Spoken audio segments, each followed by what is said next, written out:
저는 기도에 대해서 스스로 생각하기도 그렇고 교인들에게 가르치기도 기도의 최고봉은 응답이라고 생각합니다.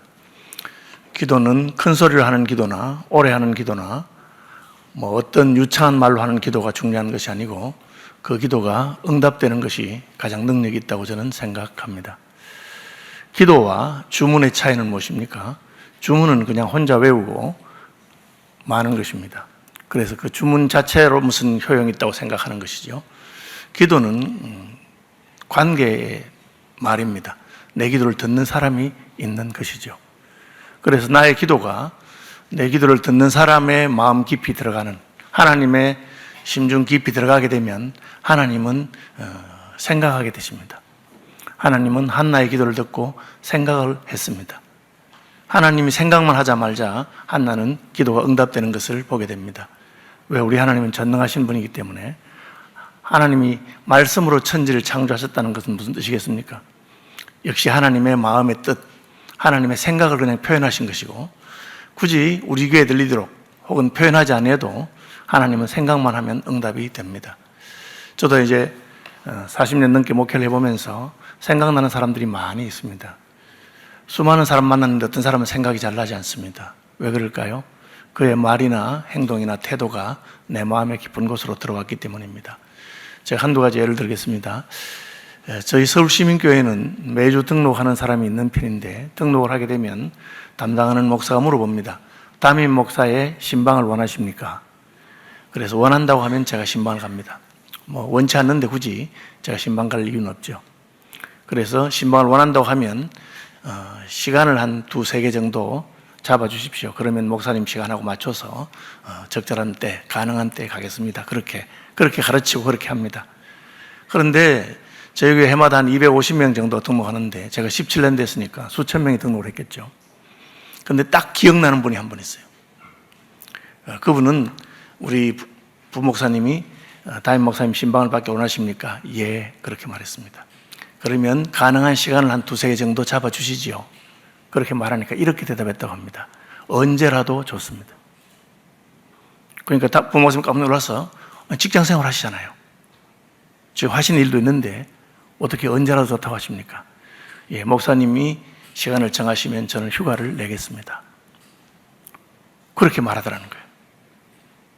저는 새 가족을 볼 때마다 그분의 대답이 생각이 납니다. 왜? 이분은 목사의 신방을 중요하게 생각해서 목사님이 언제라도 시간을 내시면 나는 거기 맞춰서 휴가를 내서라도 신방을 받겠다. 그렇게 말하니까 계속해서 생각이 나는 것입니다.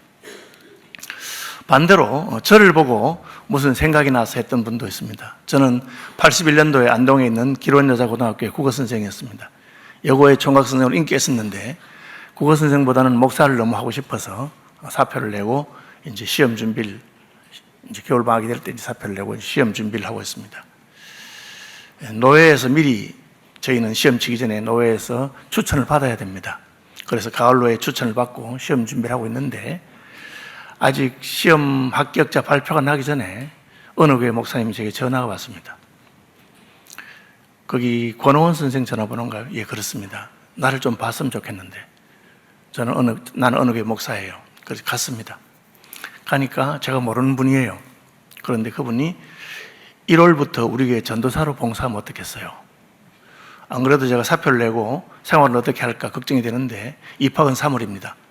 아직 발표도 안 났는데, 그래서 제가 너무 감사하기도 하고, 예, 목사님 감사합니다. 써주시기만 한다면 부족하지만 열심히 하겠습니다 하고는 그 교회에 갔습니다. 가니까 사택을 주시고 월 7만 원을 주시더라고요. 저는 교사로서 한 20몇만 원 받았기 때문에 전도사 월급은 교사 월급의 한 3분의 1쯤 되는가 보다 그렇게 생각했죠. 이제 막상 이제 신학대학원에 들어가고 교회를 봉사하면서 보니까 제 앞에 전도사님 두 분이 있었어요. 한 분은 3만 원 받고 한 분은 4만 원 받았어요. 그런데 그 두 분이 나간 그 자리 7만 원을 합해서 저를 주시고 또 사택을 준 거예요. 저는 원래 전도사로 사택 주는 줄 알았는데 신대원에 가서 친구들하고 만나서 얘기해 보니까 전도사는 사택을 안 준대요. 그리고 그 교회 규모로서는 굉장히 많은 사례를 주는 거래요. 그래서 제가 목사님 찾아갔습니다. 아니 목사님 제게 왜 이러십니까? 그러니까 목사님 저를 보더니만 권전도사 나 잘 알아? 잘 모릅니다. 나는 권전도사를 잘 알아요. 아니, 어떻게 아십니까? 아버님을 내가 잘 알지. 저희 아버님은 대학 교수셨는데 목사가 되고 싶어서 신학교에 입학시험은 쳤는데 몸이 약해서 돌아가셨습니다. 그래서 목사가 못 됐습니다. 집사로 돌아가셨죠. 권 전도사 아버님, 권 집사가 내가 목회하던 교회의 집사였어요. 그 당시에는 목회자들이 굉장히 어렵게 살았는데 권 집사 집에 신방을 가면 꼭 내 한 달치 생활비를 넣어서 줬어요.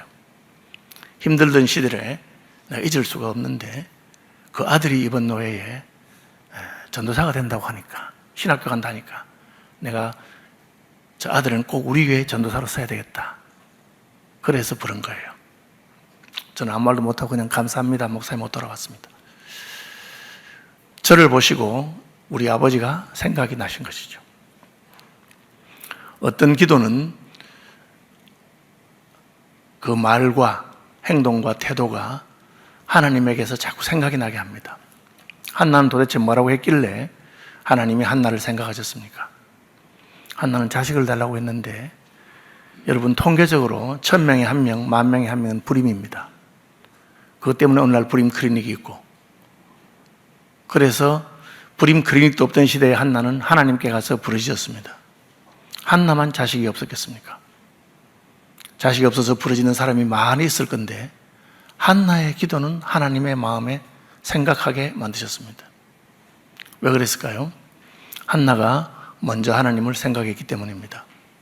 한나는 하나님 자식 하나 주세요. 아들 하나 주세요. 네게 아들 있잖아. 제게 아들이 어디 있습니까? 네 남편 엘가나가 둘째 부인 브닌나를 통해서 얻은 아들 있잖아. 남편 자식이니까 네 자식처럼 생각하고 살아라. 하나님, 그것 말고요, 제가 아들 하나만 낳게 해주세요. 하나님 물어봅니다. 내가 꼭 너에게 아들을 주어야 될 이유가 있느냐?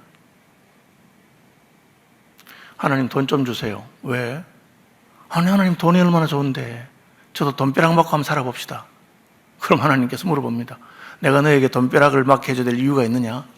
아니, 그냥 내가 한번 잘 먹고 어시되고 우리 교회 돈 많은 박집사 한번 콧대를 그냥 낮추고 싶어요. 그래서는 하나님의 마음이 움직이지 않습니다. 한나는 뭐라고 했습니까? 하나님, 제가 기도해 보니까 저는 아들이 없고 하나님은 나실인이 없으시네요. 성경에 나오는 직분 가운데 선지자, 왕, 제사장은 자기가 하고 싶어서 하는 직분이 아닙니다. 하나님이 불러야 되고 레위지파로 태어나야 되고 왕의 아들이라면 되는 겁니다. 그러나 나실인은 아주 특이한 직분인데 누구든지 자원해서 될 수 있습니다. 문제는 아무도 자원해서 나실인이 되지 않는 겁니다. 오죽했으면 하나님께서 삼손의 아버지에게 찾아가서 너 자식 없지? 내가 자식을 줄 테니 나실인으로 키우면 안 되겠느냐? 그렇게 말했습니다.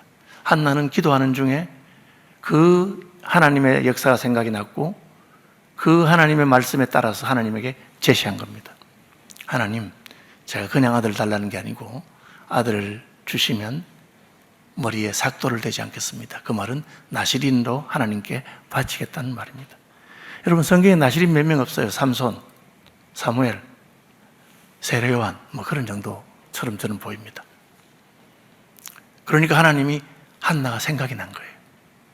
자식을 달라고. 자식을 주면, 아들을 주면 나실인으로 키우겠다고. 하나님 생각하니까 한나는 바로 임신했습니다.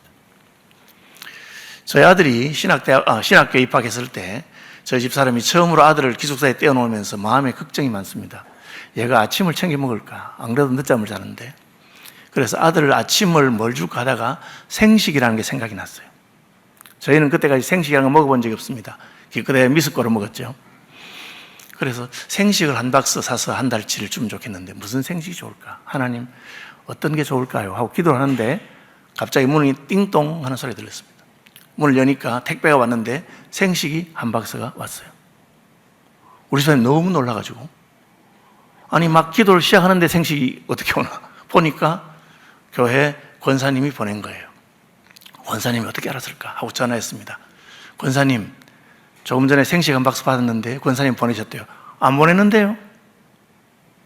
아니, 우리 집 주소가 적혀있고 권사님 이름 적혀있는데요? 왜였고? 그게 왜 그리로 갔을까?